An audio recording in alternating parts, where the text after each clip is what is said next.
45 वर्षाची लढाई जे काहीच करता नाही आलं यांना. पांढरे कपडे घातले आणि मोठ्या गाड्यात हिंडले. फक्त टीव्हीवरती बोलले आणि पुस्तकं वाचले. याच्यातच यांनी यांचं मोठेपण आणि मर्दानगी गाजवली. समाजाला यांना काय देता नाही आलं.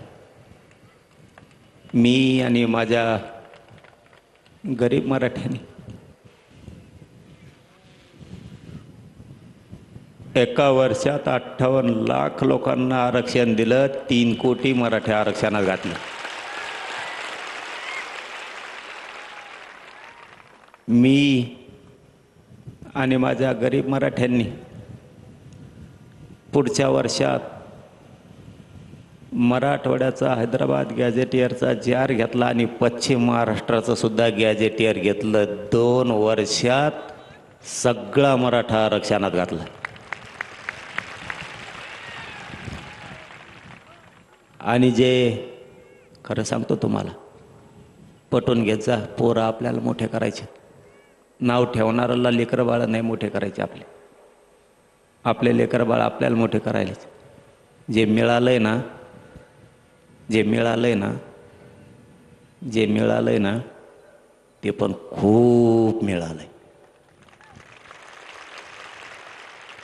गावाचे गावं निघायला लागले, राहिलेले निघतील.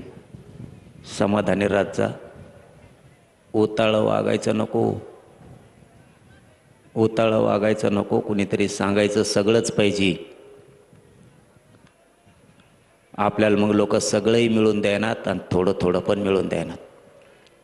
मी आणि माझा समाज आम्ही बरोबर आमच्या पद्धतीनं जाऊन डावं टाकून सगळ्यांच्या मुंडक्यावर पाय दिलेत. थोडं हुशारीने चला. खाताना विचार करा, गरम आहे का गार झालंय. नको बरं, समाज डुबल असं वागायला नको. आपण दसरा मेळाव्याला जमतो, सभाला जमतो, आंतरवालीत जमतो, मुंबईत जमतो, मजा म्हणून नाही. सांगितलेला तुम्ही विचार सांगितलेला मी जपून ठेवायचा आणि मी सांगितलेला तुम्ही जपून ठेवायचा, तरच मोठे होत नाही तर काय अर्थ नाही.